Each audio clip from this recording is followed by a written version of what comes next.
जय मसीह सभी को। आज के बाइबल स्टडी में आप सबों को स्वागत करते हैं। और इससे पहले कि हम प्रभु के वचन से अध्ययन करें, आइए हम अपने अपने हृदयों को तैयार करें और हम प्रभु की आराधना करें, उसकी स्तुति करें। आइए हम उसके नाम की महिमा करें, उसके नाम की जय जयकार करें। Hallelujah, thank you lord Jesus. प्रभु हम सारा आदर, सारा महिमा हम आपको देते हैं खुदावंद। हालेलुया प्रभु, आप ही मार्ग है, आप ही सत्य और आप ही जीवन है। Thank you Jesus, hallelujah. प्रभु हम आपके सम्मुख आ जाते हैं खुदावंद।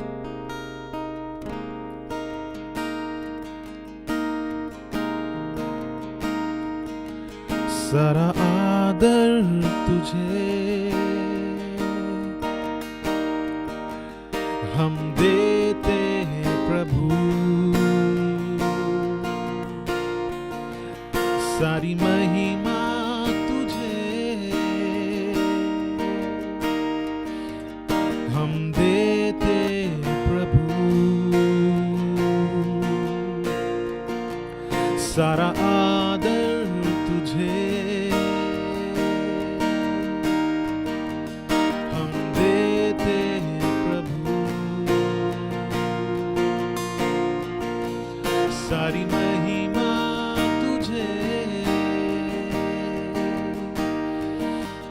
हम देते यीशु। चरणों में हम तेरे आते हैं, हाथों को अपने उठाते हैं। चरणों में हम तेरे आते हैं, हाथों को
कर तेरी सजदा हम तो यहाँ,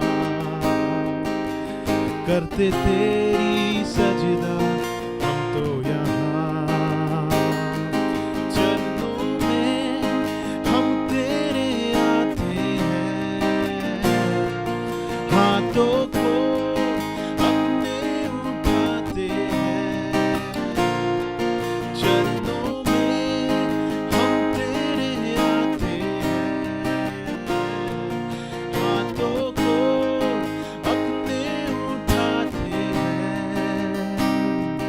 सजदा हम करते हैं, धन्य तुझे हम कहते हैं।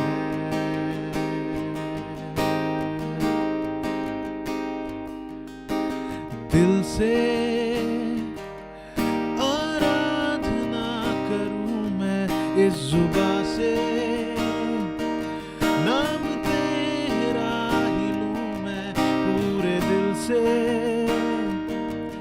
आराधना करूं मैं इस जुबां से, नाम तेरा ही लूं मैं। करता हूँ तेरा शुक्रिया मैं प्रभु, कर करता हूँ तेरा शुक्रिया मैं, करता हूँ तेरा शुक्रिया मैं प्रभु, करता हूँ तेरा शुक्रिया मैं, करता हूँ तेरा शुक्रिया मैं प्रभु, करता हूँ तेरा शुक्रिया मैं।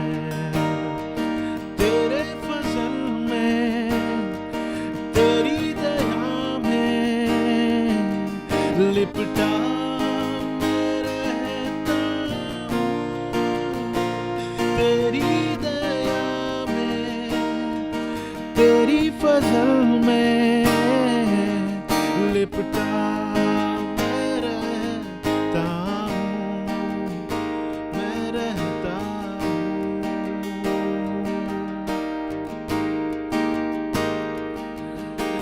दिल से आराधना करूँ मैं इस जुबां से, नाम तेरा ही लूँ मैं पूरे दिल से, आराधना करूँ मैं इस जुबां से, नाम तेरा ही लूँ मैं, करता हूँ तेरा शुक्रिया मैं प्रभु, करता हूँ तेरा शुक्रिया मैं, करता हूँ तेरा शुक्रिया मैं प्रभु, करता हूँ तेरा शुक्रिया मैं, करता हूँ तेरा शुक्रिया मैं प्रभु, करता हूँ तेरा शुक्रिया मैं। फिर से एक बार प्रभु यीशु मसीह के नाम में सभी लोगों का मैं स्वागत करता हूं। आप जहां कहीं से भी जुड़े हैं आज के बाइबल अध्ययन में, मैं आपको ये कहना चाहता हूं कि आज आपको परमेश्वर जो है बहुत ही अद्भुत रीति से अपने वचन को समझाएगा। आइए हम जो है अपने हृदय और मन को तैयार करके बैठे, और हम नोट्स भी लेना चाहते हैं तो हम नोट्स लें। और परमेश्वर इन दिनों में इफिसियों की पत्री से हमसे बातचीत कर रहे हैं, और पिछले सप्ताह हम लोगों ने चौथे अध्याय का अध्ययन शुरू किया, और उसके पहले हिस्से को हम लोगों ने अध्ययन किया, अर्थात इफिसियों 4 अध्याय और उसके 1 से 6 पद तक। और जो है हमने उस पर जो है अध्ययन किया था कि ये हिस्सा जो है पिछले 3 अध्यायों में जो कुछ भी परमेश्वर समझाने की कोशिश कर रहा था, बतलाने की कोशिश कर रहा था, दिखलाने की कोशिश कर रहा था, अब उसका जो है व्यवहारिक रीति से कलीसिया में जो है सारी बातों को होने के संबंध में था। यानी कि जब हम लोग दूसरे और तीसरे अध्याय को पढ़े तो उसमें परमेश्वर ने इस बात को प्रकट किया था कि परमेश्वर ने यहूदियों और अन्य जातियों को मिलाकर अपने लिए एक जो है कलीसिया को बनाया, जिसको हम मसीह का देह कहते हैं। जैसा हम लोग जानते हैं, दूसरे अध्याय में हम लोगों ने पढ़ा था कि पहल परमेश्वर ने यहूदियों को चुन लिया था अपनी प्रजा होने के लिए। सो सारी प्रतिज्ञाएं, सारी वाचा, ये सब कुछ जो है उनके लिए था, और इस तरह से यहूदी लोग भी अपने को बहुत खास समझते थे, और अन्य जातियों को जो है वो बहुत नीचे दृष्टि से देखते थे। वो स्वयं को परमेश्वर की प्रजा कहते थे, लेकिन अन्य जातियों को वो खतना रहित होने के नाते जो है वो लोग परमेश्वर की प्रजा नहीं मानते थे, और इस तरह से अन्य जाति लोग परमेश्वर के प्रतिज्ञा के वारिस और भागीदार नहीं थे। लेकिन परमेश्वर ने जो है अपनी जो दया का धनी है, अन्य जातियों को भी अपने में मिला लेता है। और हम लोग जानते हैं किस तरीके से वो जो है दोनों में से मिला करके अपने लिए प्रजा को तैयार करता है। उसको अपना घराना कहता है, उसको कलीसिया कहता है, उसको अपनी देह कहता है। और इसी चीज़ को अब वो इस चौथे अध्याय में बातचीत करता है। ये देह जो बनी है अलग अलग लोगों से, अलग अलग परिवेश से आए हुए लोग हैं, अलग अलग सोच विचार से आए हुए हैं, अलग अलग जो है ज्ञान रखने वाले लोग आए हैं, इकट्ठे हुए हैं एक झुंड में। सो ये बहुत ही बड़ी चुनौती है कि इन लोगों को जो है एक देह में लाकर ये एहसास कराया जाए कि अब तुम जो हो एक ही देह के भागी हो और तुम्हारे लिए ये प्रिविलेज हैं। क्या क्या प्रिविलेज हैं उसमें बताया गया है कि एक ही देह है, चौथे पद में 4 अध्याय का, यानी कि अब यहूदी अलग नहीं है, अन्य जाति लोग अलग नहीं है, और अन्य जाति में भी इतने सारे विभाजन है, अलग अलग जाति भाषा कुल के लोग हैं। तो कहने का मतलब अब ये अलग अलग नहीं है, लेकिन अब तुम एक देह हो और इस देह में एक ही आत्मा है, और इस देह में जो है एक ही इस देह का एक ही आशा है, यानी कि वो अनंत जीवन जो स्वर्ग में उनको मिलने वाला एक ही आशा है, और वो लोग उनका एक ही प्रभु है यानी यीशु मसीह है, और एक ही विश्वास है, परमेश्वर का एक ही विश्वास है जिसमें सब लोगों को उसी एक विश्वास में वो जोड़ रहा है। एक ही बपतिस्मा है जिसके द्वारा सब लोग एक देह बने हैं, और सब लोगों का एक ही पिता है। जब सब कुछ एक है, एक है, एक है, तो परमेश्वर चाहता है कि सारे विश्वासी लोग भी एक हों। मेरे प्रियो, ये केवल यीशु मसीह में संभव है। यीशु मसीह हमें एक बना सकता है। सो चौथा अध्याय जो है इसी बात का परमेश्वर ने जो है उल्लेख किया है कि अब जब तुम लोगों को मैंने एक कर लिया है, एक बना लिया है, तुम लोग यहूदी थे, अन्य जाति थे, अब लेकिन मैं चाहता हूँ कि तुम जो मेरी कलीसिया हो, मेरे देह हो, उसमें प्रेम और एकता रहे। प्रेम और एकता, है ना। पहले बहुत विरोध था, है ना।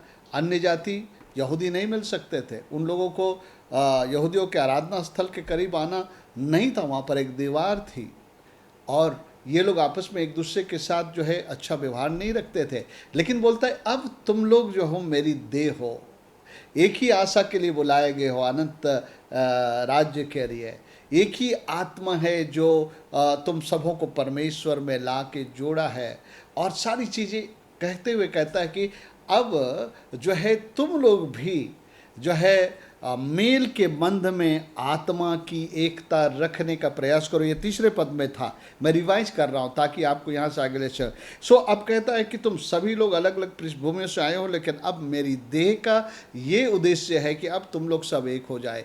एक ही प्रेम और एकता, मेल के बंधन में आत्मा की एकता रखने का प्रयत्न करो। उसका मतलब है कि बहुत बार भिन्नताएं आ जाएगी, बहुत बार आपस में बात करने की इच्छा नहीं होगी, हम गुटबाजी भी कर सकते हैं, अलग अलग भाषा के लोग, अलग अलग पृष्ठभूमि के लोग जो है।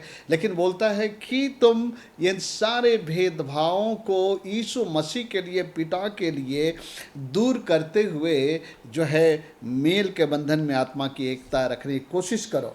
और हमने देखा था एक खास बात, उस मेल के बंधन में आत्मा की एकता रखने के लिए ये 5 बातें हैं जो हमारे अंदर में होनी चाहिए, जो कि हमको हर डिवीज़न को, हर भेद को भुलाकर एक बने रहने में मदद करेगा। वो है नम्रता। अगर आपके अंदर में घमंड है तो आप एक नहीं हो सकते, आप अपने में अड़े रहेंगे, बने रहेंगे। नम्रता और दीनता है तो आप अपने को छोटा। नम्रता, दीनता, धीरज, प्रेम और सहनशीलता, अगर ये हम अपने अंदर में हम लेते हैं, और आपको पता है ये सब गुण हमारे प्रभु यीशु मसीह का है, और जब हम उसको ले लेते हैं तो फिर जो है हमारे अंदर में जो है अपने आप उस मेल और एकता का जो है एक प्रेरणा हमारे अंदर बना रहता है। हम तुरंत किसी के साथ भेद भी होता है तो तुरंत हम उसके साथ मेल बना लेते हैं। अगर हमारा डिफरेंसेस भी आ जाता है तो हम उस डिफरेंसेस के कारण उसको रिजेक्ट नहीं करते हैं, मसीह में उससे फिर भी प्रेम करते हैं, और इस तरह से हम लोग आत्मा में एकता बनाए रखने की कोशिश करते हैं। सो मसीह की कलीसिया की खास विशेषता है कि विभिन्न पृष्ठभूमियों से आने के बाद भी हम लोग सो एक हैं, और ये आत्मा में हमें एक होने के लिए बुलाया गया है। Praise the Lord. यहाँ तक हम लोगों ने देखा था और आज मैं यहाँ से आगे ले चलूँगा, जो कि 7 से लेकर के 16 पद तक हम लोग पढ़ेंगे। तो मैं खंड खंड करके इसका वर्णन करूँगा। ओके, सो अभी हम लोग 7 पद में एक बात पढ़ते हैं और इसमें मैं चाहता हूँ कि अभी आपको एक पिक्चर में लीजिए कि आपको एक पिक्चर में देता हूँ, इसको समझने की कोशिश करिए। आइए हम अपने देश को ले लेते हैं। ओके, हमारा देश एक बहुत ही जो है विशाल देश है ना, विशाल महाद्वीप है। और इस द्वीप को, इस महाद्वीप में जो है कि कॉन्टिनेंट में जो है, इस देश की उन्नति हो, इस देश की तरक्की हो, ये देश बढ़े, देश सुचारू रूप से चले, अच्छा चले, उसके लिए जो है मेरे प्रियो, केवल सेंट्रल में एक मंत्रिमंडल बन जाए और वो देश को चला लेंगे, ऐसा नहीं है।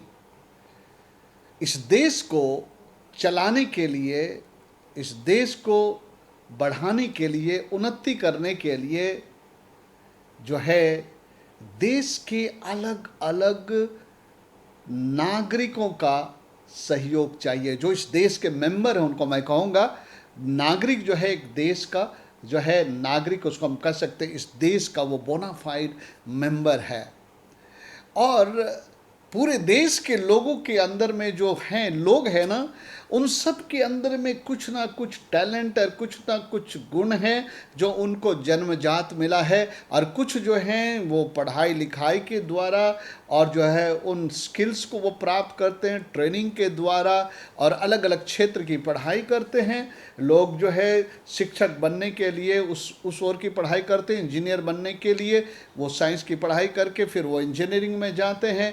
कई लोग जो है प्रबंधन का कार्य करने के लिए जो है वो मैनेजमेंट कोर्सेस में जाते हैं, नाना किस्म की चीज़ जाते हैं। अगर हम देखें तो अगर आज ये देश अगर कोई उन्नति कर पा रही है, इसमें कुछ हम लोग इस देश के लिए होते हुए देख सकते हैं, तो ये मंत्रिमंडल में बैठा हुआ एक सरकार नहीं है, बल्कि इस देश के एक एक नागरिक जिसके अंदर में छोटी से छोटी गुण है, वो एम्प्लॉय हो रहा है, जिसके कारण किसी न किसी क्षेत्र में देश की उन्नति के लिए उनका सहयोग बन रहा है। एक पियून चपरासी से लेकर के एक झाड़ू मारने वाले जो है आया से लेकर के जो है सबसे ऊंचे पद में जो आसीन लोग हैं, ये सब के सहयोग से ही देश बनता है।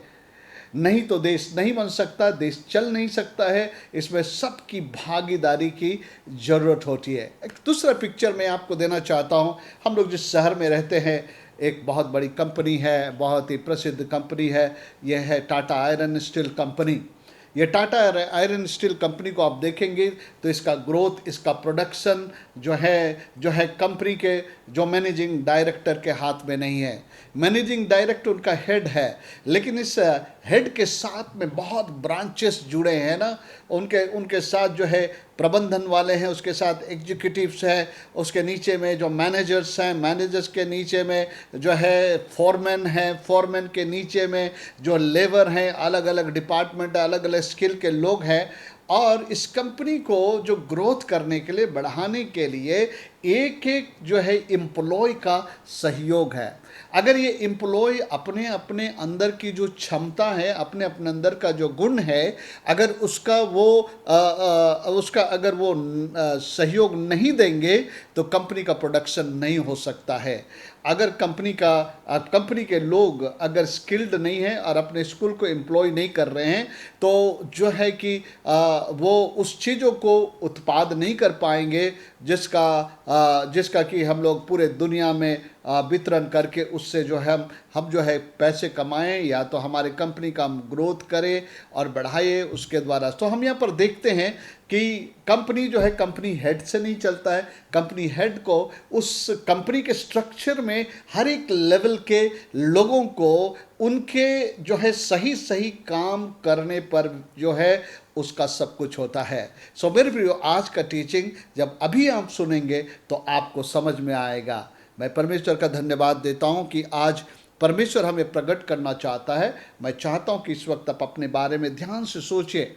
आप जो है कलीसिया के अंग हैं, आप मसीह के देह हैं, यीशु मसीह सिर है ना, वो मैनेजिंग डायरेक्टर है, और हम लोग जो हैं उसके अंडर में जो है कलीसिया मसीह का देह, जिसको कि सुचारू रीति से इस पृथ्वी पर परमेश्वर के महिमा के लिए बना रहना है, और उसकी देह की लगातार उन्नति हो, उसका देह जो है वो प्रोड्यूस कर सके जो परमेश्वर के योजना में है। उसका देह से परमेश्वर की योजना है कि इस पृथ्वी पर परमेश्वर का राज आए, देश दुनिया के कोने कोने में परमेश्वर के राज की स्थापना हो, कलीसिया की स्थापना हो, और जो है सारे दुनिया के लोगों को सुसमाचार पहुँचे। तो इसके लिए जो है मेरे प्रियो, आज जो दुनिया में हम एक स्ट्रक्चर देखते हैं, वो स्ट्रक्चर दुनिया को कहाँ से मिलती है? वो बाइबल से मिलती है। ओके, सो आइए हम लोग पढ़ते हैं। आज 7वें पद को पढ़ते हैं। 7वां पद में क्या लिखा? अभी हम लोग देह के बारे में बात कर ले, देह में यूनिटी हो और एकता हो, है ना। और उसके बाद में हम लोग 7 पद से देखते हैं कि ये देह उन्नति करे, और परमेश्वर की योजना इस देह के द्वारा जो पृथ्वी पर परमेश्वर को करने का है, वो सब कैसे करके पूरा होगा, उसका जो है यहाँ 7 पद में सबसे पहले पद में है हम लोग पहला पद जिसका हम लोग अध्ययन करेंगे, उसमें ऐसा लिखा है। अभी तक वो एक देह की बात करता रहा, लेकिन अभी इंडिविजुअल की बात करेगा। अभी हम लोग सब मिलाकर एक देह है ना, एक इकाई है, एक कंपनी है, एक देश है, ऐसा समझ लीजिए। वैसे मसीह का भी एक देह है ना, मसीह का भी एक देह है। विश्वव्यापी कलीसिया मसीह का देह है। और हम लोग सीख लिए थे कि मसीह का देह कौन है? मसीह के खून से खरीदे हुए लोग, संसार से अलग किए हुए लोग, जो परमेश्वर से जुड़ गए हैं, वो उस देह का जो है हिस्सा है।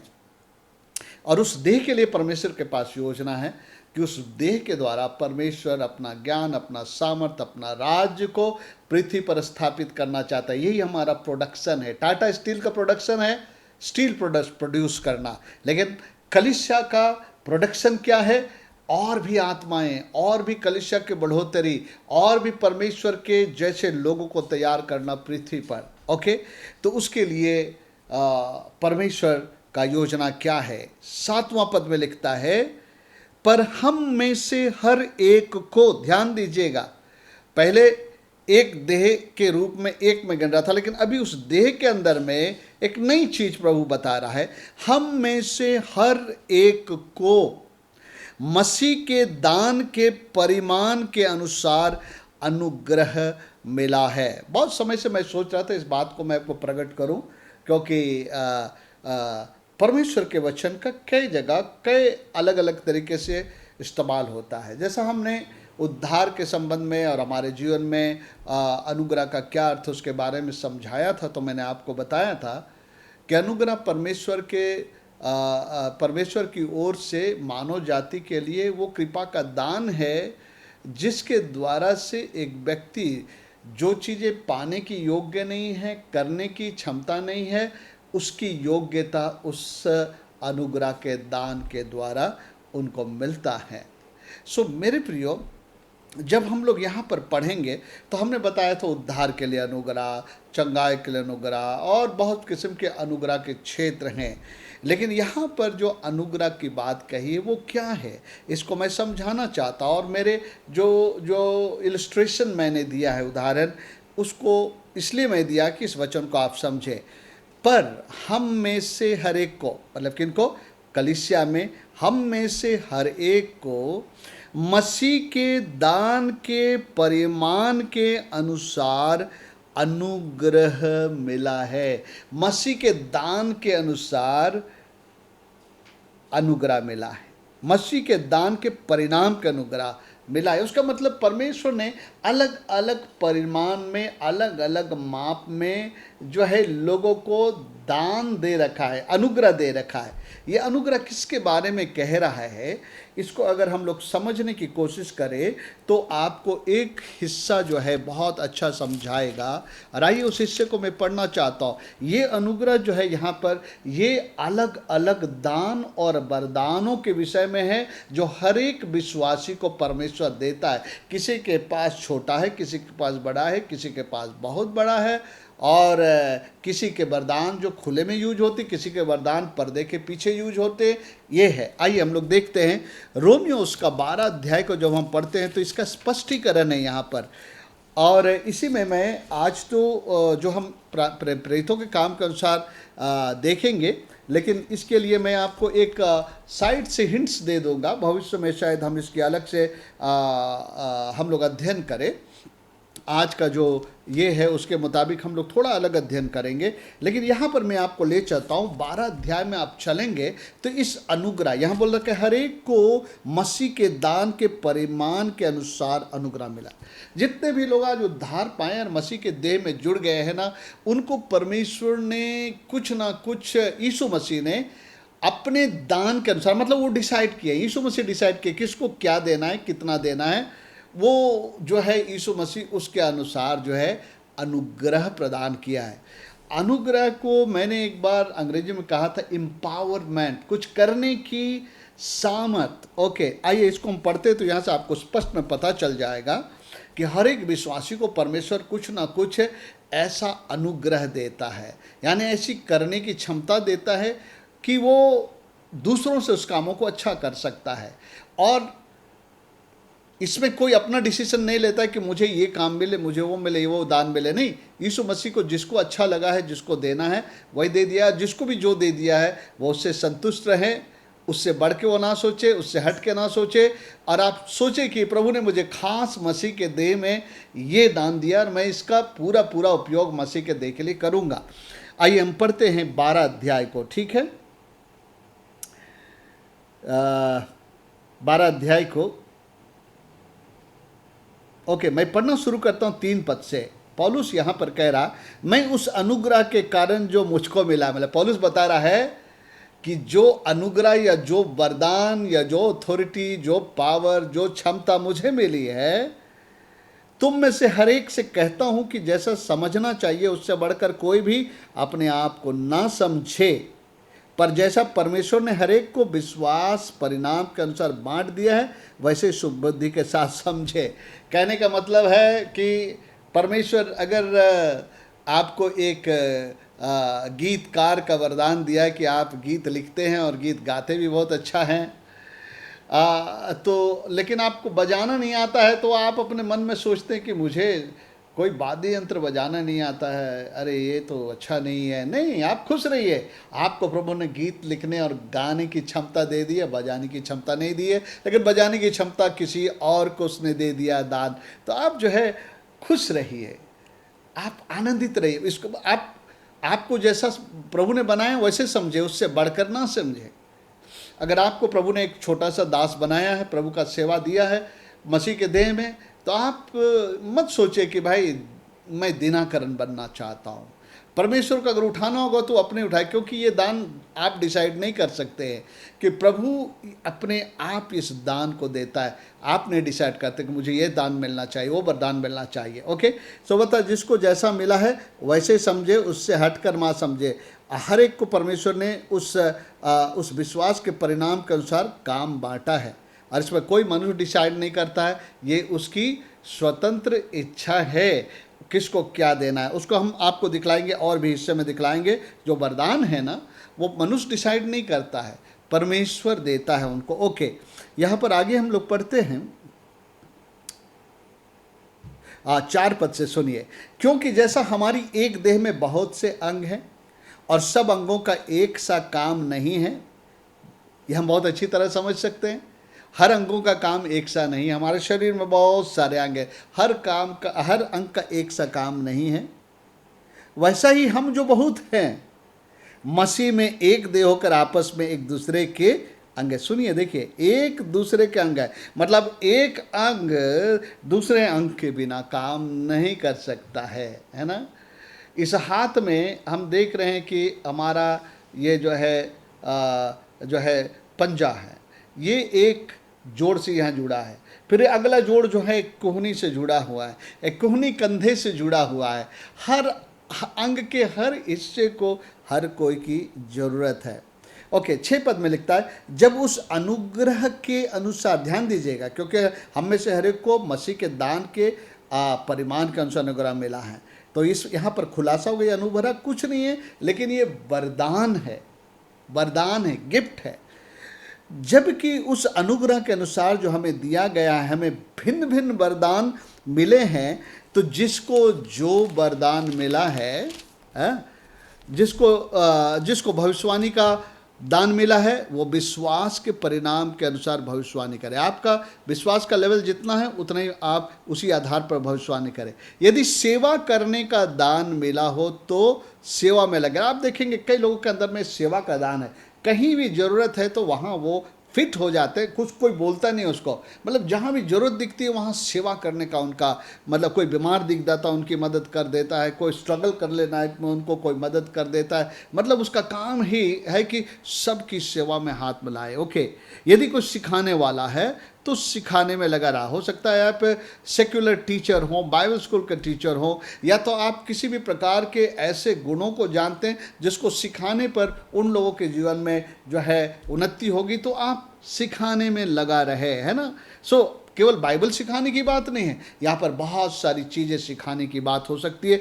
जो आप जानते हैं, उससे लोगों के जीवन में फ़ायदा होगा, उन्नति होगा, वो कुछ नई बातों को सीख लेंगे और उसके द्वारा से जो है उनको जो आर्थिक आवश्यकताएं भी पूरी हो सकती है आपके सिखाने से।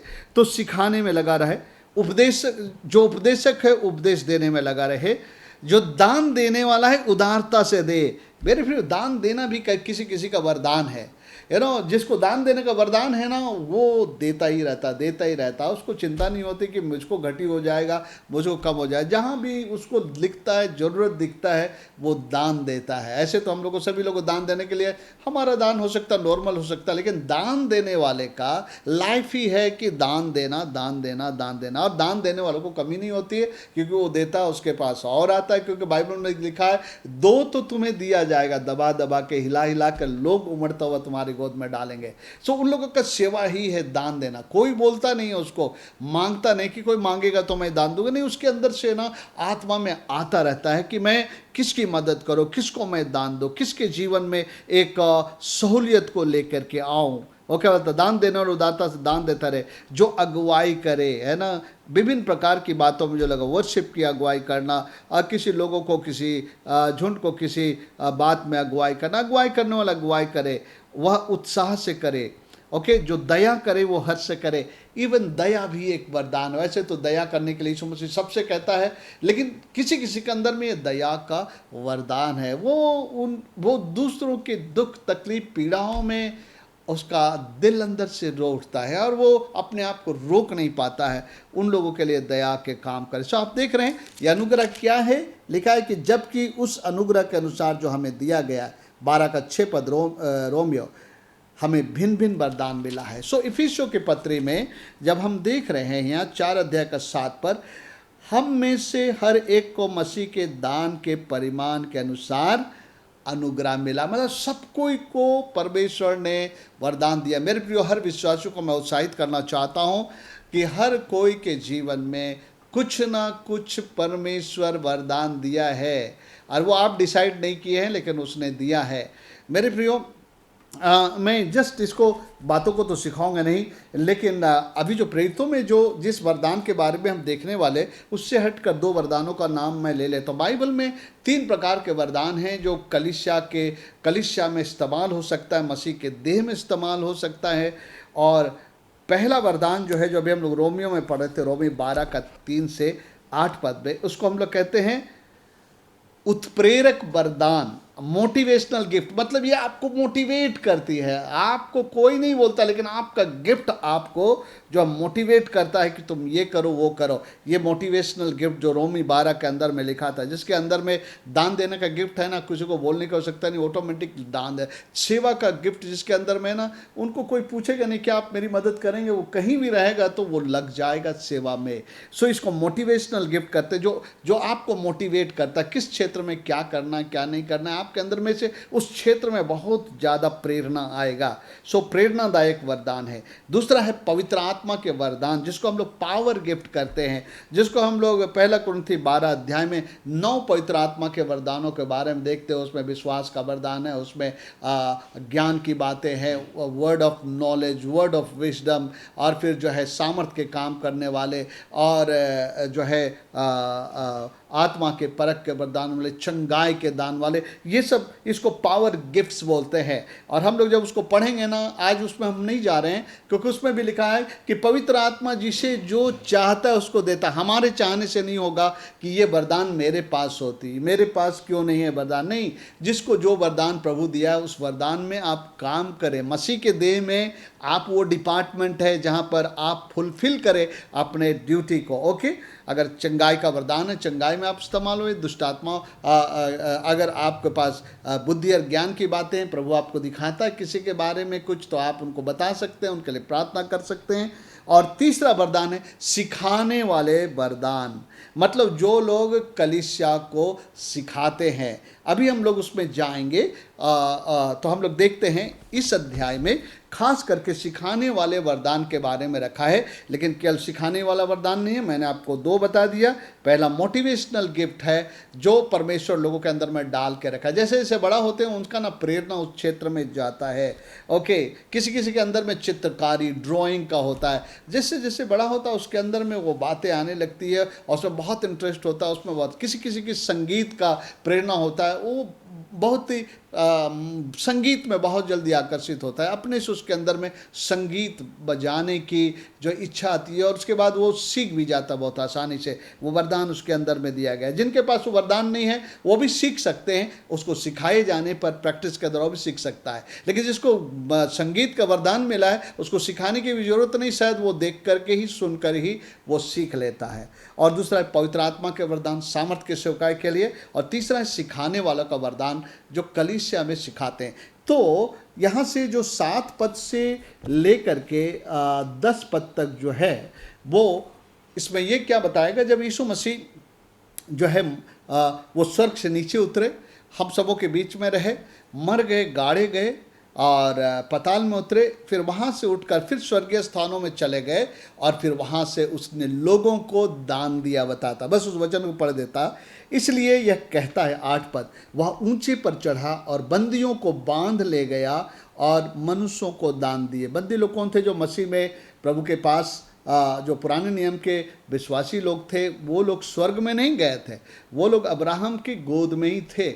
और उन लोगों को वो जब यीशु मसीह मर के जी उठा तो उन लोगों को भी अब्राहम के गोद से ले करके गया। सो मेरे प्रियो बोलता है, और उसके बाद कहता मनुष्यों को दान दिया। 9 पद में लिखता है, उसके चढ़ने से क्या पाया जाता है? केवल यह कि वो पृथ्वी के निचले जगहों में भी उतरा था। यीशु मसीह पृथ्वी के निचली जगह में, नरक में उतरा था, और जो उतर गया यह वही है जो सारे आकाश से ऊपर चढ़ भी गया कि सब कुछ परिपूर्ण करे।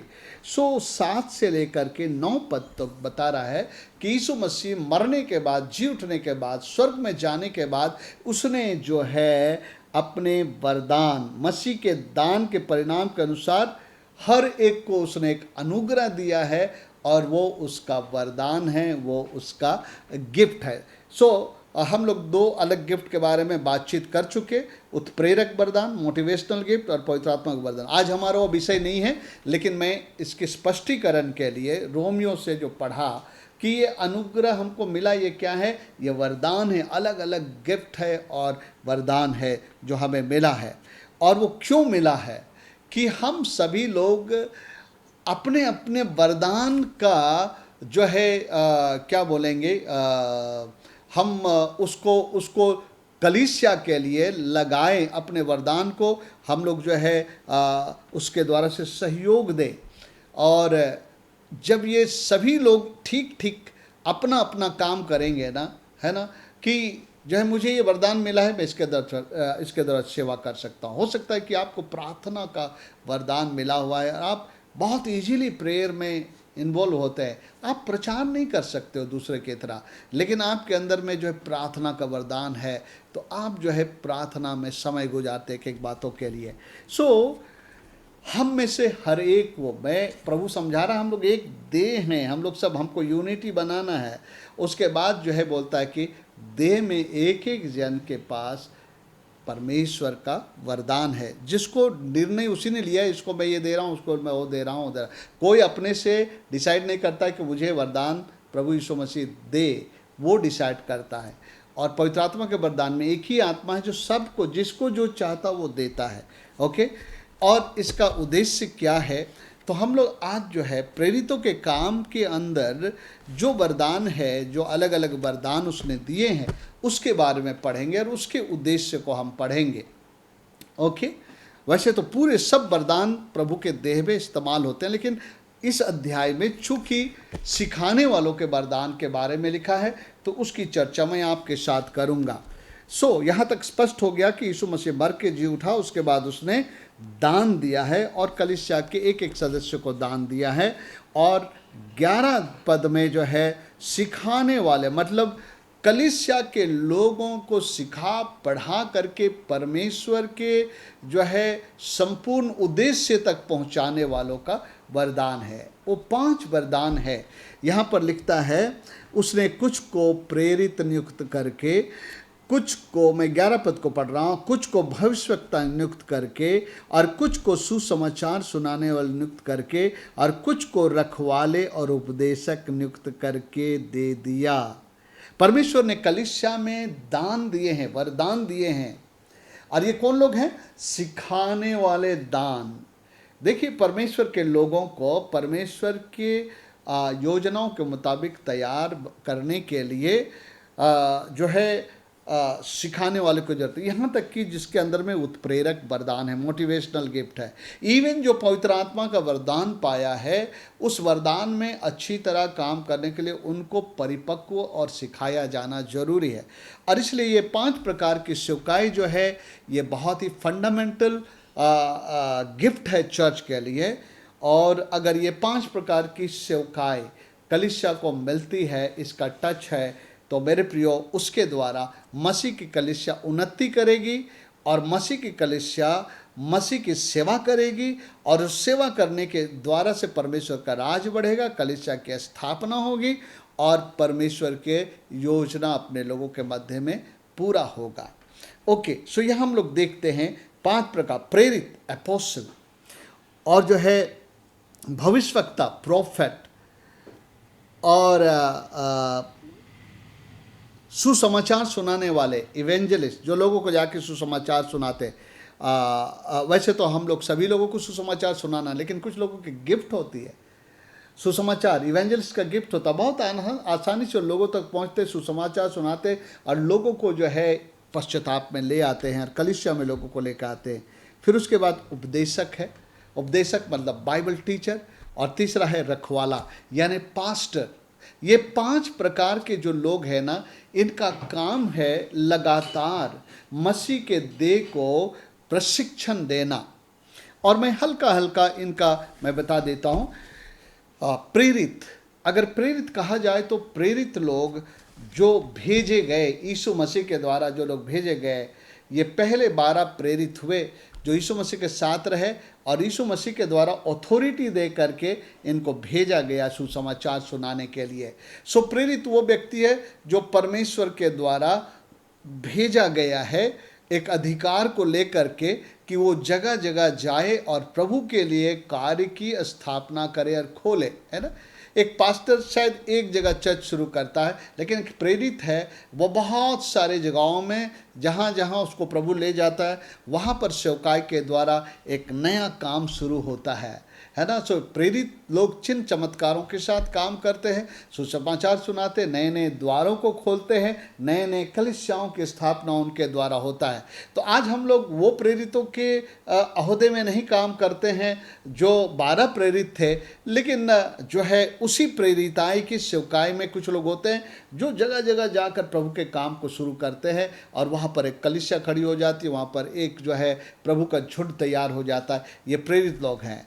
भविष्यवक्ता वो है जो परमेश्वर से सुनता है और वो बोलता है, परमेश्वर के संदेश को लाता है। वो परमेश्वर से सुनता है और परमेश्वर की बातों को लोगों के पास में प्रकट करता है। कभी कभी आने वाले भविष्य के बातों को भी बताता है, लेकिन वो परमेश्वर के बातों को वो बतलाता है। भविष्यवाणी की बातों को बहुत अच्छी तरह से बताता है। वो परमेश्वर की जो भविष्यवाणी की किताबें हैं और उनका जो ज्ञान है, उनके पास उनकी अच्छी समझ होती है और वो उस भविष्यवक्ताओं के किताबों से लेकर वो अच्छा संदेश दे सकता है और परमेश्वर की ओर से जो भी वो सुनता है वो बतलाता है और जो है आने वाली बातों को भी, भविष्य में होने वाली बातों को भी वो प्रकट करता है परमेश्वर के आत्मा के द्वारा।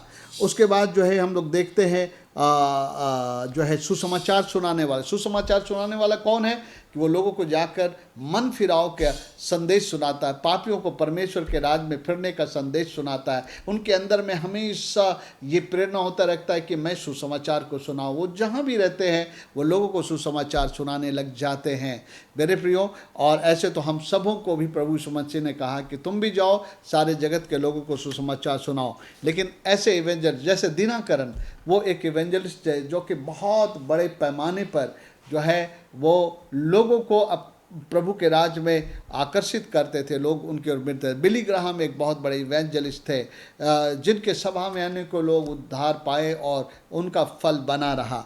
सो ये सुसमाचार प्रचार करने वाले हैं। और चौथा है जो है उपदेशक, मतलब जो टीचर, बाइबल टीचर। वैसे तो बाइबल बहुत लोग सिखाते हैं, पढ़ाते हैं, लेकिन जिसको ये गिफ्ट मिला है वो बाइबल को खोल सकते हैं, बाइबल के भेदों को, वचनों को जो है वो बहुत ज़्यादा खोल सकते हैं, अच्छी रीति से खोल सकते हैं। वो उनका गिफ्ट है ना। वो बाइबल के एक एक शब्द पे वो जो है आपको व्याख्या दे सकते हैं, एक एक वाक्य पे व्याख्या दे सकते हैं, एक एक चैप्टर पे व्याख्या दे सकते हैं। और उनका सिखाना जो इतना अच्छा है ना, सुनने वालों को बड़ी आसानी से समझ में आ जाती है। कभी कभी और आखिरी जो है पास्टर जो झुंड को खिलाता पिलाता देखभाल करता है। ओवरऑल जितने लोग जो है उनका देखभाल का जिम्मेवारी उसके पास होता है। और कई बार ये पास्टर इवेंजलिस्ट भी होता है, क्योंकि अगर प्रचार ना करे तो, सुसमाचार ना सुनाए तो आत्मा नहीं बचेंगे। और पास्टर का एक दूसरा गिफ्ट भी रहता है उस शिक्षा देने का, वो वचनों से लोगों को खिलाता सिखाता है। लोग कई गिफ्ट में कभी कभी जो कंबाइंड गिफ्ट रहता है उसमें भी काम करते हैं, कभी कभी कोई पर्टिकुलर एक गिफ्ट में काम करते हैं, जैसे प्रेरित का या एक भविष्यवक्ता के सेवक का या बाइबल टीचर के या सुसमाचार प्रचार के, एक या किसी में जो है वो साथ में वो गिफ्ट चलता है। लेकिन उनका मेन गिफ्ट जो है वो होता है जो परमेश्वर ने उसको स्पेशली दिया है। ये सिखाने वाले दान परमेश्वर का देने का उद्देश्य क्या था? क्यों परमेश्वर ने सिखाने वाले वरदान दिए? हर वरदानों का उद्देश्य है मसीह के देह में। मेरे पर सिखाने वालों का जो वरदान है वो बहुत ही महत्वपूर्ण वरदान है। इस महत्वपूर्ण वरदान का उद्देश्य क्या है, जिसको मैं एक बार पढ़ दूंगा और उसके बाद उसको टुकड़ों में बांट करके आपको समझा दूंगा। आइए। इस 5 प्रकार की सेवकाई परमेश्वर ने कलीसिया में नियुक्त कर दिया। ये 5 प्रकार के सेवकाई एक कलीसिया के अंदर में भी हो सकते हैं, और नहीं तो कभी कभी इस सेवकाइयों को कलीसिया में बुलाकर उनका सेवकाई दिलाया जाना है। इसलिए हम लोग कलीसिया में कई बार प्रभु के सेवकों को लाते हैं जो अपने दान के मुताबिक कलीसिया को सिखलाते हैं, और इस तरह से 5 प्रकार की जो सेवकाई है उसका एक स्पर्श कलीसिया को मिलना चाहिए। इसका उद्देश्य क्या है, आइए इसको पहले हम पढ़ लेते हैं, उसके बाद मैं एक एक करके आपको क्रम में बताऊँ। यहाँ बहुत सारी बातें लिखी हैं जो एक क्रम में नहीं है, इसका क्रोनोलॉजी नहीं बना हुआ है, लेकिन मैं उसको उस रीति से रखूँगा कि आपको समझ में आ जाए। परमेश्वर के वरदान का एक उद्देश्य है कि मसीह के देह में जो है परमेश्वर जो कुछ करना चाहता उसके लायक उसके देह को तैयार करे और उसको इस्तेमाल करे और परमेश्वर की जो योजना पृथ्वी पर पूरी हो। तो आइए हम लोग देखेंगे इस 5 प्रकार के सेवकाइयों के द्वारा क्या होना है। ताकि, ऐसा लिखा है जिससे, सॉरी ताकि नहीं, जिससे ये 5 प्रकार के जो दान है कलीसिया में, जिससे पवित्र लोग सिद्ध हो जाए, जिसको मैं कहूँगा परिपक्व हो जाए, जिस स्तर में होना चाहिए उसमें हो जाए, जिससे पवित्र लोग सिद्ध हो जाए, सेवा का काम किया जाए, मसीह की देह उन्नति पाए, जब तक कि हम सब के सब विश्वास और परमेश्वर के पुत्र की पहचान में एक ना हो जाए और एक सिद्ध मनुष्य ना बन जाए और मसीह के पूरे डील डौल तक ना बढ़ जाएं, ताकि हम आगे को बालक ना रहे, जो मनुष्यों की ठग विद्या और चतुराई से उनके भ्रम की युक्तियों के और उपदेश के हर एक झोंके से उछाले और इधर उधर घुमाए जाते हों, वरन प्रेम में सच्चाई से चलते हुए सब बातों में उसमें जो सिर है यानी यीशु मसीह है, अर्थात मसीह में बढ़ते जाए, जिससे सारी देह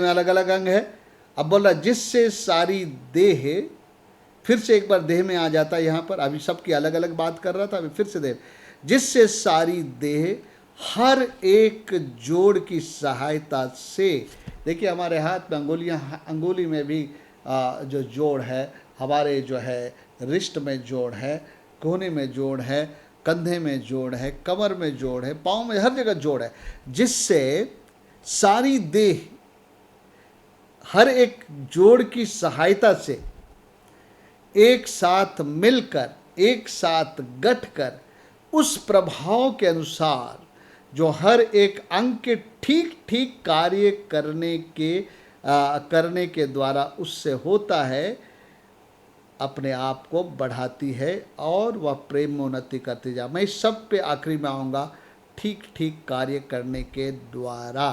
क्यों लिखा है ठीक ठीक कार्य करने के द्वारा? ओके, इसको आप बाद में और ध्यान से पढ़ना, लेकिन मैं उसकी निचोड़ आपको बताना चाहता हूँ।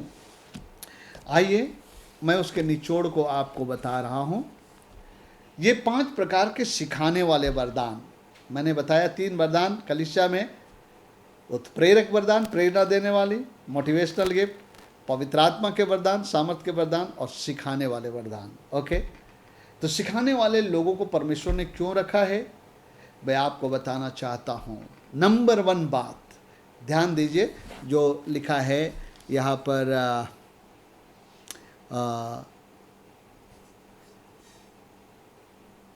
ओके 14 पद में मैंने कहा ना कि मैं इसको आपको एक क्रम में रखना तो आपको समझ में आए क्यों सिखाने वालों की जरूरत है ये वरदान कलीसिया में, ताकि हम आगे को बालक ना रहे, जो मनुष्यों की ठग विद्या और चतुराई से उनके भ्रम की युक्तियों के उपदेश के हर एक झोंके से उछाले और उधर उधर घुमाए जाएं। मेरे प्रियो, जब एक व्यक्ति यीशु मसीह को ग्रहण करता है, उसका नया जन्म होता है, तो परमेश्वर के राज्य में वो एक बालक होता है। बालक को परमेश्वर का उतना ज्ञान नहीं होता, उतना समझ नहीं होता है। और जो लोग, ऐसा जरूर नहीं कि एकदम नए जन्मे हुए लोग बालक है, वो लोग भी बालक है जो बहुत साल हो गया लेकिन जो है वो ग्रो नहीं किए हैं, उनको ऐसे टीचिंग मिली है, उन्होंने ध्यान नहीं दिया, ग्रो नहीं किया है, इसलिए जो है वो बालक ही रह जाते हैं। और जो बालक मसीह लोग हैं ना, वो झूठे शिक्षकों के शिक्षा के द्वारा जो है वो भ्रमित किए जाते हैं। यहाँ पर लिखा है ताकि हम आगे को बालक ना रहे जो मनुष्यों की ठग विद्या और चतुराई से उनके भ्रम की युक्तियों के उपदेश के हर एक झोंके के उछाले उधर किए जाए। जो बालक मसीह लोग हैं ना, कि कोई एक जन आता है ये टीचिंग देता, हाँ इसको मानने लग जाता है, कोई अगला आता है ऐसा नहीं ऐसा उसको मानने लग जाता है। उनके पास अपनी समझ नहीं होती और ऐसे लोग जो है ऐसे ठग विद्या वाले चतुराई से अपने लाभ के लिए प्रचार करने वालों के उसमें जो है वो पड़ जाते हैं और सच्चाई से भटक जाते हैं। क्योंकि तिमोथी की किताब में जब हम लोग पढ़ते हैं तो लिखा है कि ऐसे लोग आएंगे। ओके, 4 अध्याय को पढ़ते हैं, पहला तिमोथी का 4 अध्याय। परंतु आत्मा स्पष्टता से कहते हैं कि आने वाले समयों में, ये कौन सा समय है? मैं सोचता हूँ कि वो अभी की समय है। अभी बहुत किस्म का प्रचार हो रहा है, बहुत किस्म के बातों को लोग ला रहे हैं, नए नए ऐसे बातों को वो ले करके आ रहे हैं, डॉक्ट्रिन को ले करके आ रहे हैं और वो प्रचार कर रहे हैं। कुछ लोग एक ऐसे लोग हैं, वो कहते हैं कि अगर आपको अभिषेक पाना है, अच्छे सामर्थ को पाना है, बड़े चमत्कार का सेवकाई करना है, तो एक ऐसा प्रचारक जो बड़े चमत्कार करता था उसके कब्र में 7 दिन तक लेटा करो। मेरे प्रियो, ये एक झूठी शिक्षा है और बहुत सारे लोग सोचते हैं कि हमें भी वो मिल जाए, उनको वचन का ज्ञान नहीं है तो वो भी वहाँ पर जा करके उस कब्र में लेटेंगे। मैं झूठ नहीं कह रहा हूँ, ये बातें हो रही है दुनिया में। मेरे प्रियो, यहाँ पर लिखा है, आत्मा स्पष्टता से कहती है, मैं पढ़ रहा हूँ पहले तिमोथी 4 अध्याय का, परंतु आत्मा स्पष्टता से कहता है कि आने वाले समय, और मैं आपसे कहूँ तो यही समय है। अभी आपको बहुत सारे प्रचार सुनने को मिलेंगे, लेकिन सावधान। परंतु आपको सुनना मना नहीं है, लेकिन आप सुनिएगा, लेकिन आपको परिपक्व होना जरूरी है ताकि आप जांच सके। परंतु आत्मा स्पष्टता से कहता है कि आने वाले समयों में कितने लोग भरमाने वाली आत्मा और दुष्ट आत्माओं की शिक्षाओं पर मन लगाकर विश्वास से भाग जाएंगे, भटक जाएंगे। ठग विद्याओं के अनुसार प्रचार के द्वारा वो बहकाए जाएंगे। मेरे प्रियो, सावधान, हम लोग आखिरी समय में रह रहे हैं, लेकिन मेरे प्रियो केवल सावधान करने से नहीं चलेगा। आपको बालकपन की दशा से उठ करके जो है परिपक्व मसीह बनना पड़ेगा। परमेश्वर के वचन और शिक्षा के ज्ञान की भरपूरी में आकर जो बाइबल के वचन को परमेश्वर के पवित्र आत्मा के जो है प्रेरणा से आपको सिखाएं। इसलिए बहुत सावधान। आज आपको बहुत सुनने मिलेगा, आपके पास सब कुछ है, यूट्यूब है और उसमें हर प्रकार के प्रचार आपको सुनने में, लेकिन अंत में एक जगह पर आपको पहुंचना होगा, जो बातें प्रचार हुई है क्या ये सत्य है, क्या प्रभु के वचन के अनुसार है। बीरिया के लोग जाके जांचते थे बाइबल में पौलुस जो प्रचार कर रहा था वो सही बात बता रहा है नहीं बता रहा। इसलिए हम आंख बंद करके कि किसी बहुत प्रभावशाली वक्ता की बात को सुन करके हम जो है हम लोग जो है ये ना हो जाए कि हाँ ये सिखा रहा है वो हमको सुन लेना। मेरे प्रियो, आज बहुत लोग आएंगे जो बहुत किस्म की बातें सिखाएंगे, हमको बड़ी सावधान होना है। लेकिन अगर हम परिपक्व नहीं है तो हम धोखे खा जाएंगे। आइए, यहाँ लिखा है कि अंत के समय में बहुत लोग भरमाने वाला आएंगे और दुष्ट आत्माओं की शिक्षाओं पर मन लगाकर विश्वास से लोग भाग जाएंगे। प्रभु हमको उस विश्वास में पहुंचना चाहता है जो मसीह का विश्वास है और उससे हम ना भटके। ओके, आइए हम लोग यहाँ पर पढ़ते हैं, देखते हैं कि शिक्षकों की जरूरत क्यों है, ये सिखाने वालों की, और सिखाने वाले को भी परमेश्वर के करीब बैठकर प्रभु से वचन प्राप्त करके सिखाना है, और सीखने वाले को भी भूखा होना है। प्रभु तुम मुझे अच्छी शिक्षा दे, बता, सिखला, ताकि मैं परख सकूं कि शिक्षा सही है या नहीं है, ताकि मैं जो सही शिक्षा उसी पे चलो, मैं भटकूं ना। मैं जानता हूं, मैं नाम नहीं लूँगा, लेकिन ऐसा हुआ कि अच्छे अच्छे पास्टर भी एक गलत शिक्षा में बहक करके उस गलत शिक्षा को अपना लिए। मैं आपको बता रहा हूँ, विश्वासी लोग नहीं, पास्टर लोग। कारण क्या है? क्योंकि हम परमेश्वर के वचन को जो है जानते नहीं हैं। परमेश्वर के वचन के द्वारा हम परिपक्व नहीं हुए हैं कि गलत और सही को जान सके। इब्रानी की किताब 5 अध्याय में लेखक कहता है कि तुम तो अब तक बालक हो, तुमको दूध ही पिलाना पड़ता है, मांस तुमको नहीं खिलाया जा सकता है, क्योंकि तुम्हारे ज्ञान जो लोग सिद्ध हैं या परिपक्व हों, वो परमेश्वर के वचन को समझ लिए हैं और वो उसमें अंतर कर सकते हैं, गलत और सही में उसको चुन सकते हैं। लेकिन तुम तो बालक हुई, तुम तो ऊंचे सुनते हो, तुमको तो अभी भी दूध पिलाना पड़ता। मेरे प्रियो, क्या आप 10 साल के मसीह हैं और वचन का ज्ञान आपको नहीं है? क्या आप प्रभु के सेवकों के अधीनता में बैठ के वचन सीखते हैं या नहीं सीखते हैं? मेरे प्रियो, ये समय है हम लोग परमेश्वर के वचन से परिपक्व होने की जरूरत है। अरे 5 प्रकार के जो सिखाने वाले वरदान हैं, उनका काम है एक कलीसिया में अपने विश्वासों को सिखाना। इसलिए हम लोग जो है परमेश्वर के वचन पर इतना जोर देते हैं। तो नंबर 1 रीजन क्या है, इन लोगों के द्वारा क्या करना है, ताकि ये लोग परिपक्व बने, सिद्ध बने, परमेश्वर के वचन के ज्ञान के द्वारा सिद्ध बने। और सेकंड बात है क्या है, हम लोग देखेंगे कि हमको बालकपन के स्थिति से निकाल करके हमको परिपक्व बनाए जाए। ओके, जिससे क्या होगा, हम मसीह के पहचान और उसके डील डौल तक एक हो जाएंगे और सिद्ध मनुष्य बन जाएंगे।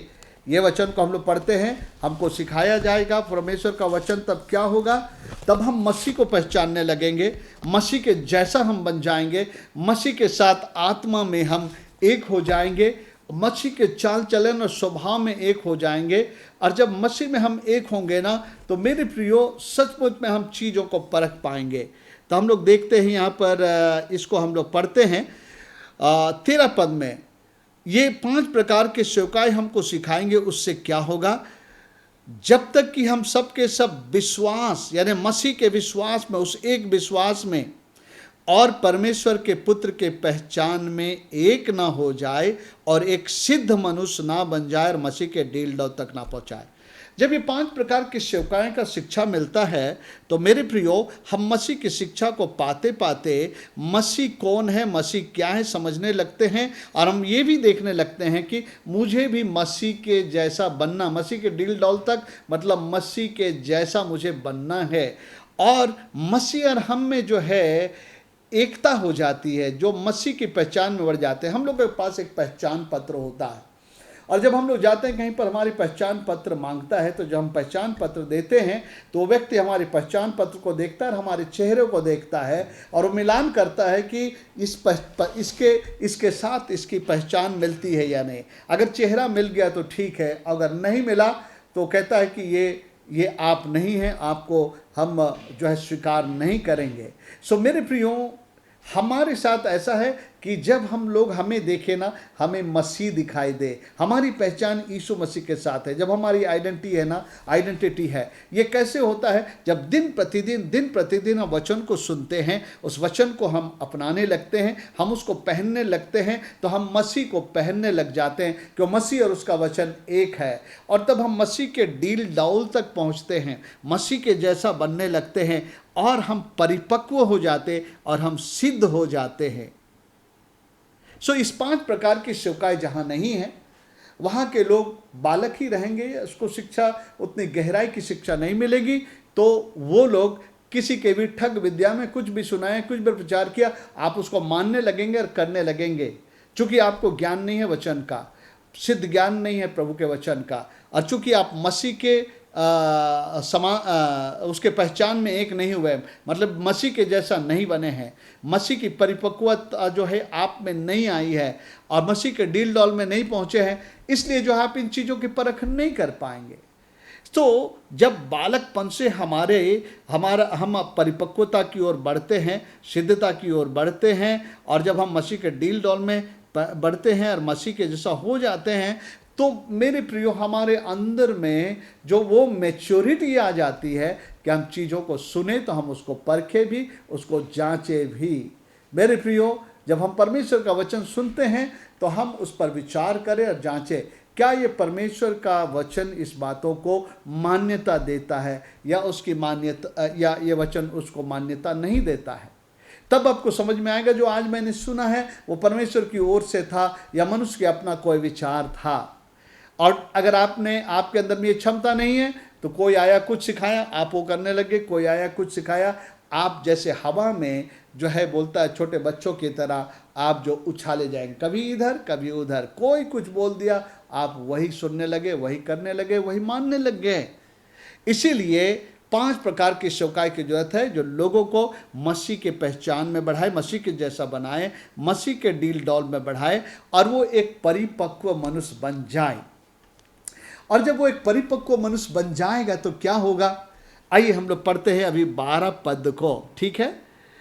5 प्रकार की सेवकाई 11 पद में लिखा है और 12 पद में क्या लिखा है, जिससे पवित्र लोग सिद्ध हो जाए, मतलब परिपक्व हो जाए और सेवा का काम किया जाए और मसीह के देह उन्नति पाए। यही आउटकम है 5 प्रकार के सेवकों का, कि वो हमको सिखलाए, बालकपन से हमको परिपक्व मसीह बनाए, मसीह के डील डॉल तक ले आए, मसीह के वचन के ज्ञान में हमको जो है वो लोग सिद्ध बनाए, ताकि सेवा का काम किया जाए। यहाँ पर एक बात मैं आपको बताना चाहता हूँ, कभी कभी लोगों का सोच है कि मसीह के देह के उन्नति के लिए, मसीह की योजना को पृथ्वी पर पूरा करने के लिए एक पास्टर या एक नियुक्त किया हुआ पेड सर्वेंट है जो कलीसिया का, उसका काम है कि वो सुसमाचार सुनाएंगे, वो प्रार्थना करेंगे, वो वचन सुनाएंगे, समझाएंगे लोगों को और परमेश्वर के राज में लाएंगे। मेरा काम है मैं हर इतवार को जाऊं, आराधना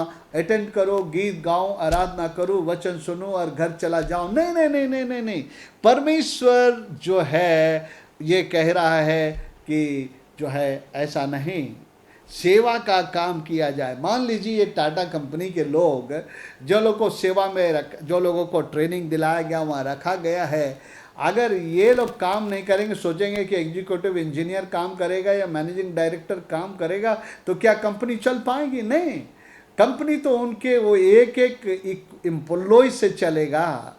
हाँ, सेवा का काम किया जाए। सो कलीसिया जो है, ऐसा नहीं है कि कलीसिया में एक पास्टर है, एक जो है एक अधिकारी है, उसी का काम है मसीह के देह की उन्नति करना, उसको बढ़ाना और सेवा का काम करना। मैं इन दिनों में बहुत खुश हूँ, कई ऐसे लोग हैं हमारे कलीसिया में जो इंडिविजुअली प्रभु की सेवा कर रहे हैं, वो प्रभु का वचन ले जा रहे हैं, बीमारों के लिए प्रार्थना कर रहे हैं, दुष्ट आत्माओं की मदद कर रहे हैं और जो है वो समय दे रहे हैं लोगों के लिए। मेरे प्रियो, ऐसा ही होना चाहिए।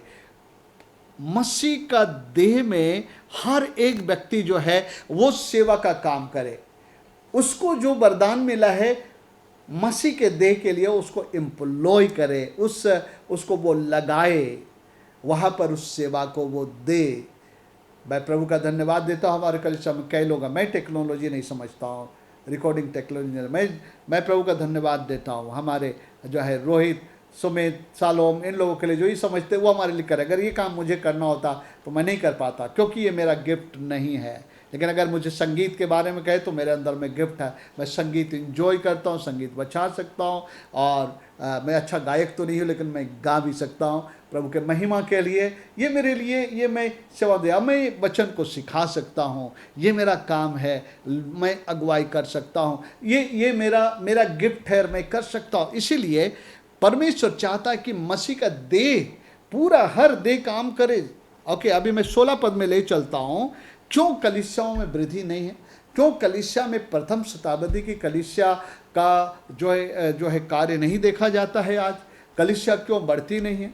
कलीसिया के द्वारा और कलीसिया स्थापित क्यों नहीं होती है? उसका कारण है कि मसीह का देह है, परिपक्व नहीं हुआ है, सिद्ध नहीं बना है, और जो वरदान उसको दिया गया है वो उसको वहाँ पर नहीं लगाया जा रहा। मेरे प्रियो, एक कलीसिया के पासवान का ये दृष्टि होना चाहिए कि मेरे कलीसिया में कैसे कैसे लोग हैं, किन के पास क्या गिफ्ट है, क्या वरदान है, किसको मैं कहाँ लगा सकता हूँ, किसको मैं कहाँ इस्तेमाल कर सकता हूँ, जहाँ पर कि मतलब वो कलीसिया के लिए वो लोग काम करते। कौन बच्चों को सिखाने का टैलेंट रखता है, उसको जो है संडे स्कूल में, कौन जो है गीत गाकर प्रभु की आराधना कर सकता है, उसको वर्शिप में मैं लगा, कौन है प्रार्थना करने वाला है, उसको मैं प्रार्थना के टीम में मैं रख सकूं और उसका ध्यान होता है। और दूसरी ओर है कोई ज़रूरी नहीं है कि हर कोई को किसी खास जो है खुले हुए जो है एक कहा जाए तो लाइमलाइट में रख करके सवाल लिया जाए। आपको पता है मेरे अंदर ये गिफ्ट है, मैं कलीसिया के लिए कर सकता हूँ, कलीसिया में कभी काम की ज़रूरत है, मैं सेवा करने वाला हूँ, मुझे पता चलेगा या मुझे बताइए, मैं यहाँ के काम करूँगा। तो अलग अलग भेंट वरदान हो सकते हैं। सो कलीसिया की उन्नति दो बातों में है, सुन लीजिए। एक तो है कि आत्मिक उन्नति जिसमें सब लोग परिपक्व हो, और दूसरी उन्नति है संख्या में, कि और भी ज़्यादा उद्धार पाए और कलीसिया से जुड़े। ये उन्नति का दो हिस्सा है। एक आत्मिक उन्नति जहाँ सब लोग प्रभु में जो है परिपक्व हो गए हैं, बालकों की तरह नहीं है, और वो इतना है कि दूसरों को भी बता सकते हैं, और उसके अंदर में जो गिफ्ट है उसको लगा के कलीसिया की सेवा कर सकते हैं। और दूसरी बात है कि उस सेवा के परिणाम के स्वरूप हमारा जो प्रोडक्शन है वो एक नया विश्वासी, एक पापी को परमेश्वर के राज में लाना है, कलीसिया का उसको जो है एक भागीदार बनाना है। तो उसके लिए क्या जरूरी है कि कलीसिया के लोग बालक ना रहे, उनको परिपक्व किया जाए। इसलिए 5 प्रकार की सेवकाई को आपको लेना है, भूखा होना है, इन लोगों से वचन की शिक्षा लेना है, और अपने आप को परिपक्व करना है। स्वयं भी बाइबल को पढ़ना है, परिपक्व होना है, सिद्ध होना है, मसीह में बढ़ना है। मसीह में जब आप एक होते हैं तो मसीह की समझ, मसीह की बुद्धि, मसीह का परख आपका परख हो जाता है, और फिर जो है आप इतने परिपक्व हो जाते हैं कि अब आप खुद सेवा कर सकते हैं, दूसरों की मदद कर सकते हैं। तो सेवा का दो हिस्सा है, एक तो है लोगों को सुसमाचार सुना, प्रभु में लाना, और फिर उनको भी परिपक्व बनाना।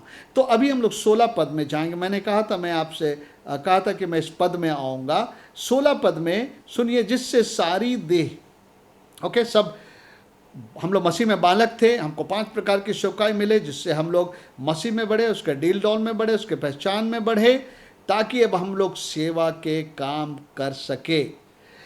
और जब हम लोग सब कोई परिपक्व होते हैं और मसीह यीशु से हम जुड़े रहते हैं, क्योंकि वो हमारा सिर है, मसीह यीशु से अलग होकर हम लोग कुछ नहीं कर सकते। याद रखिएगा, मसीह के बिना कुछ नहीं कर सकते। हर समय हम मसीह को अपना सिर माने, उसी से जुड़े रहे, उसी की अगुवाई में चले, उसी के रहनुमाई में हम लोग चले।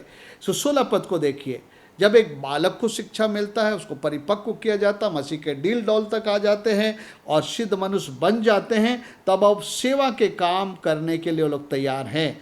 तो कैसे होगा? 16 पद में लिखता है, जिससे सारी देह, मतलब अगर मसीह के देह में, आपके कलीसिया में अगर 100 लोग हैं तो ये देह है, एक देह हम बोल रहे हैं, जिससे सारी देह, कलीसिया एक देह है, हर एक जोड़ की सहायता, हर एक जोड़ को ले लीजिए, एक एक हिस्सा को ले लीजिए, एक एक विश्वासी, हर एक जोड़ की सहायता से एक साथ मिलकर, एक साथ गठकर, उस प्रभाव के अनुसार जो हर एक अंग के ठीक ठीक कार्य करने के द्वारा, उससे हर एक अंग के ठीक ठीक कार्य करने के द्वारा मतलब हर कोई को जो वरदान मिला है, हर कोई उस वरदान को सहयोग में देता है।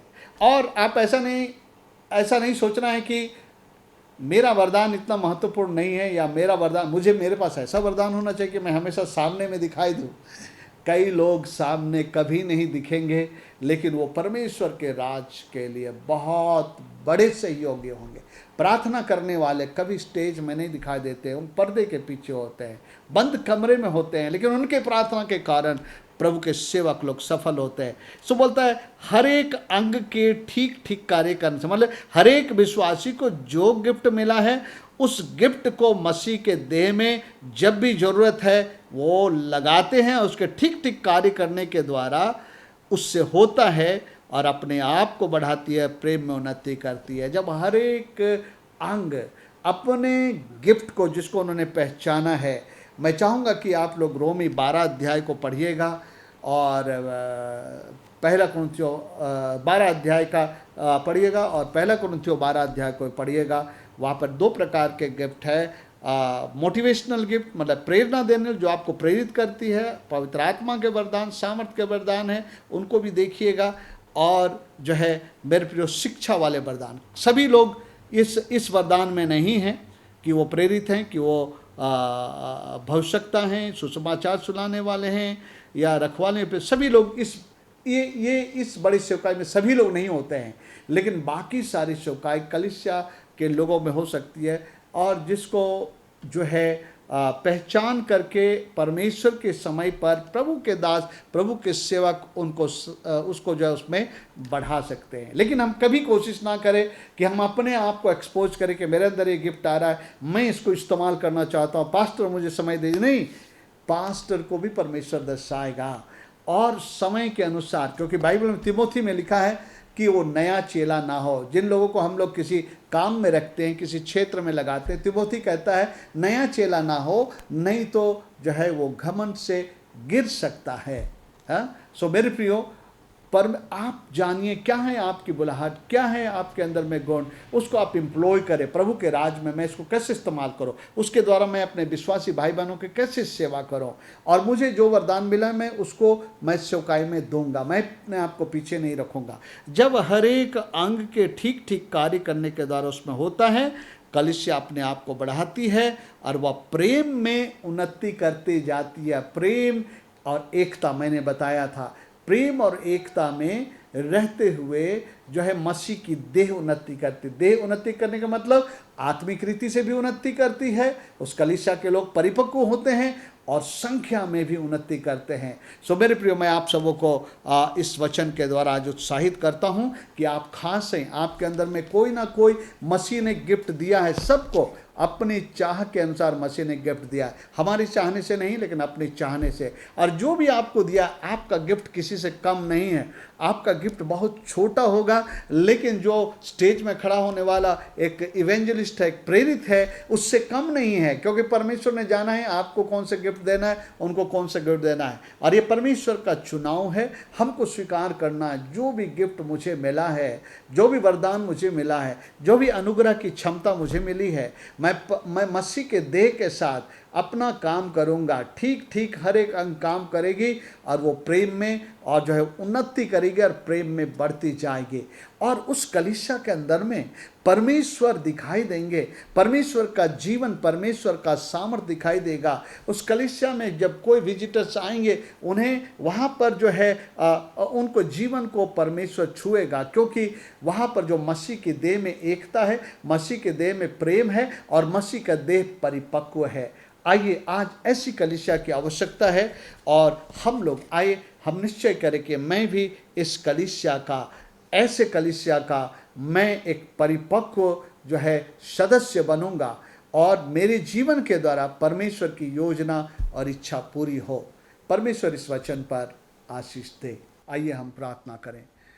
प्यारे पिता परमेश्वर, मैं आपका धन्यवाद करता हूँ। पवित्र आत्मा तो हमारा शिक्षक है। आज आपने वचन को खोला है कि ना केवल तूने हमें एक देह बनाए हैं, देह में अनेक अंग हैं और सारे अंग के ठीक ठीक काम करने के द्वारा ही कलीसिया की उन्नति होगी, उसकी बढ़ोतरी होगी। सो मैं प्रार्थना करता हूँ आज कलीसिया के लिए, एक एक भाई बहनों के लिए, छोटे से लेकर बड़े तक। प्रभु, तुमको तूने चुना और तेरे देह में रखा, इस स्थानीय देह में रखा। मैं प्रार्थना करता हूँ हर कोई को अपना जो वरदान समझ में आने लगे, प्रेरणा देने वाला वरदान, सामर्थ के वरदान, और प्यारे पिता परमेश्वर अगर किसी को सिखाने वाला का वरदान मिला है, प्यारे पिता परमेश्वर वो पहचानने लगे उसको और सारे कलीसिया के साथ मिल करके अपने वरदान के साथ सहयोग देते हुए मसीह के देह की उन्नति करने पाए। ऐसी तो अनुग्रह कलीसिया के एक एक सदस्य को देना, ये विनती और प्रार्थना मैं आपके बेटे हमारे प्रभु यीशु ख्रिस्ट के नाम में मांगता हूँ। सुनिए और दया से ग्रहण करिए, वापस माने, आमीन। अब हमारे परमेश्वर पिता का प्रेम, उसके पुत्र यीशु का अनुग्रह और पवित्र आत्मा की सहभागिता हम सबों के संग साथ सदा काल बनी रहे। आमीन, आमीन। प्रभु आप सबको आशीष दें।